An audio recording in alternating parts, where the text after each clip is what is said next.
సౌలు చేత తరుమబడుచు ఉన్న దావీదు ఆయా ప్రాంతాల్లో తలదాచుకుంటూ ఉన్నాడు ప్రాణభయంతో. అలాగూ ఒకానొక సందర్భంలో దావీదు తనతో ఉన్నవారు సిక్లగులో ఉన్నారు.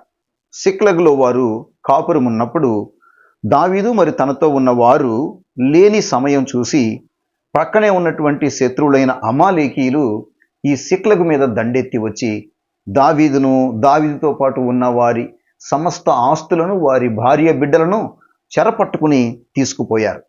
ఆ సందర్భంలో దావీదుతో పాటు ఉన్నవారు కూడా, నీతో ఉండబట్టే మాకు ఈ కష్టం వచ్చింది, మా భార్య బిడ్డలను, మా ఆస్తిపాస్తులన్నింటినీ కూడా శత్రువులు దోచుకుపోయారు అని దావీదు మీదే వ్యతిరేకతను ప్రదర్శించి దావీదునే రాళ్ళెత్తి కొట్టడానికి ప్రయత్నించారు.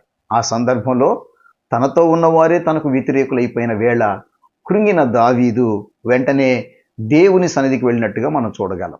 దేవుని బట్టి ధైర్యం తెచ్చుకున్నాడని, దేవునికి ప్రార్థన చేశాడని మనం చూస్తాం. చూడండి, 1 సమూయేలు గ్రంథం 30వ అధ్యాయము 8వ వచనం చూస్తే గనక, నేను ఈ దండును తరిమిన ఎడల దాన్ని కలుసుకుందునా అని యెహోవా యొద్ద దావీదు విచారణ చేయగా, యెహోవా తరుము, నిశ్చయముగా నీవు వారిని కలుసుకొని తప్పక నీవు వారిని అందరినీ దక్కించుకొందు అని సెలవిచ్చెను. ఎప్పుడైతే దేవుడు దావీదు వెళ్ళు, నీ వారిని అందరినీ సమస్తాన్ని నువ్వు దక్కించుకొందువు అని చెప్పాడో, దావీదు అమాలేకీయులను వెంటాడటం, వారిని దొరకబుచ్చుకొనటం, వారు దోచుకుపోయిన సమస్తాన్ని తిరిగి దావీదు సంపాదించుకోవటం మనం చూస్తాం. ప్రియ దేవుని బిడ్డలారా, మరి మనం కూడా ఎన్నో కార్యాలు తలపెడుతుంటాం, ఎన్నో నిర్ణయాలు తీసుకుంటుంటాం.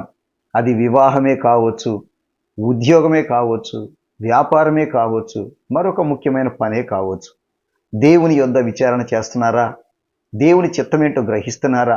దేవుని చిత్తంలో మనకు క్షేమం ఉంది, దేవుని చిత్తం చేయటంలో మనకు భద్రత ఉంది, దేవుని చిత్తంలో మనకు ఆశీర్వాదం ఉంది. దేవునిని విడిచి మనం ఏం చేయలేం.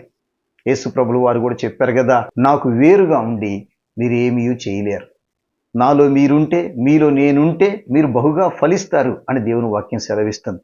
దేవుని చిత్తంలోనే ఫలభరితమైన జీవితం ఉందని గ్రహించండి.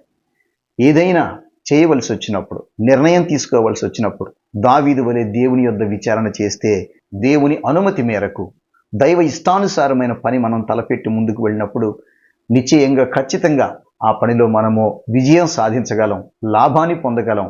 మనం మాత్రమే కాదు, ఆ పని ద్వారా ఇతరులకు కూడా మనం ఆశీర్వాదంగా ఉండగలం. లేని ఎడల నష్టము రుచి చూడవలసి వస్తుంది. అది చాలా దుఃఖకరం కదా. అందుకనే ఏదైనా పని మనం చేయబోయే ముందు దేవుని యొద్ద విచారణ చేయనట్లుగా మనసు నిలుపుదాం. దేవుని చిత్తమును కనుక్కునే ప్రార్థన అనుభవంలో ముందుకు సాగుదాం.